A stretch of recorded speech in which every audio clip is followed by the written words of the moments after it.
یہ ویڈیو کاشتکاری سے منسلک افراد کو زرعی قرضوں کی فراہمی کے بارے میں مکمل معلومات مہیا کرے گی۔ زرعی قرضہ جات اہم فصلوں جیسے گندم، گنا، چاول، مکئی اور کپاس جیسی فصل کے لیے لیا جا سکتے ہیں۔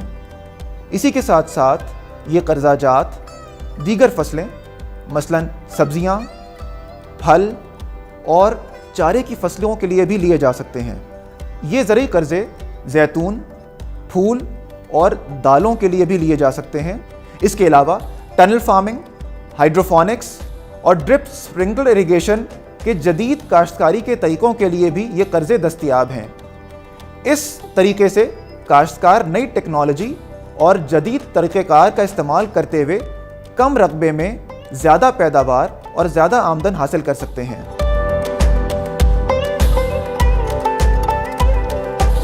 ان زرعی قرضوں کے حصول کا طریقہ کار اسٹیٹ بینک نے بہت ہی آسان بنا دیا ہے۔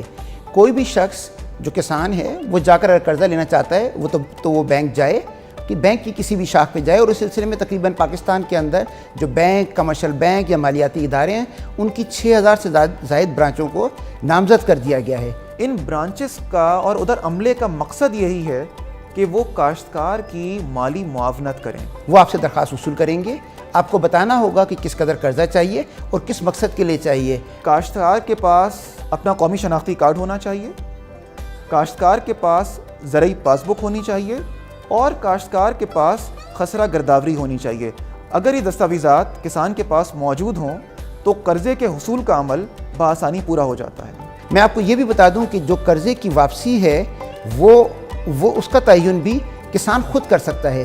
وہ اپنے کیش فلوز کو دیکھے گا، وہ دیکھے گا کہ اس کے کتنی رقم اس کو آ رہی ہے، کتنی آمدنی ہے، کتنی اخراجات ہیں، اور اس کی بنیاد پر وہ چاہے تو اپنی اقساط کو ماہانہ بنیادوں پر، سہمائی، ششمائی یا سالانہ بنیادوں پر بھی کر سکتا ہے۔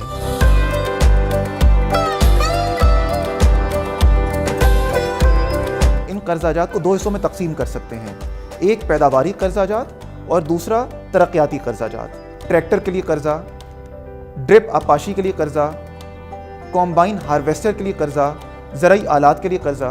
تو جو بھی قرضہ لمبی مدت کے لیے ہوتا ہے اور جس سے کہ کسان کی زمین کے اندر ہم ترقیاتی عمل کو خاطر میں لا سکتے ہیں، وہ ترقیاتی قرضہ کہلاتا ہے۔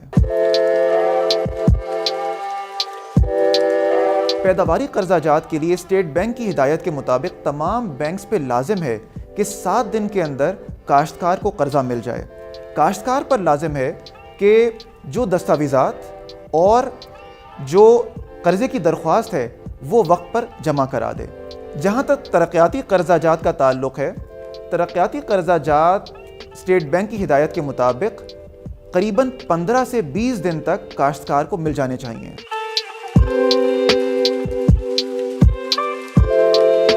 کاشتکار اگر چاہے تو وہ اپنی زرعی زمین دے سکتا ہے، وہ اپنی رہائشی یا کمرشل جائیداد دے سکتا ہے، چاہے وہ دیہی علاقے میں ہو یا شہری علاقے میں ہو۔ اسی کے ساتھ ساتھ وہ مختلف اقسام کے سیونگ سرٹیفکیٹ جمع کرا سکتا ہے، سونے کے زیورات کو دے سکتا ہے، اور چند ایسے قرضہ جات ہیں جو شخصی ضمانت پر بھی دیے جاتے ہیں۔ اسٹیٹ بینک آف پاکستان نے ایک آسانی یہ پیدا کر دی ہے کہ اس نے ہدایات جاری کر دی ہیں کہ اب اگر کولیٹرل مینجمنٹ کمپنی کے تصدیق شدہ گوداموں کے ذریعے اگر وہاں مال رکھا ہوا ہے کسی کسان کا اور گودام اس کی رسید ایشو کرتا ہے تو بینک اس رسید کو ایک کولیٹرل سیکیورٹی یعنی ضمانت کے طور پر قبول کر کے اور اس کے ذریعے کسانوں کو قرضہ دے سکتے ہیں۔ تو اب کسانوں کو اپنے قرضوں کے حصول کے لیے کوئی ایڈیشنل یا مزید اضافی قسم کی ضمانت نہیں رکھوانی پڑے گی، بلکہ اس کی اپنی ہی فصل جو ہے وہ اس کی ضمانت بن جاتی ہے۔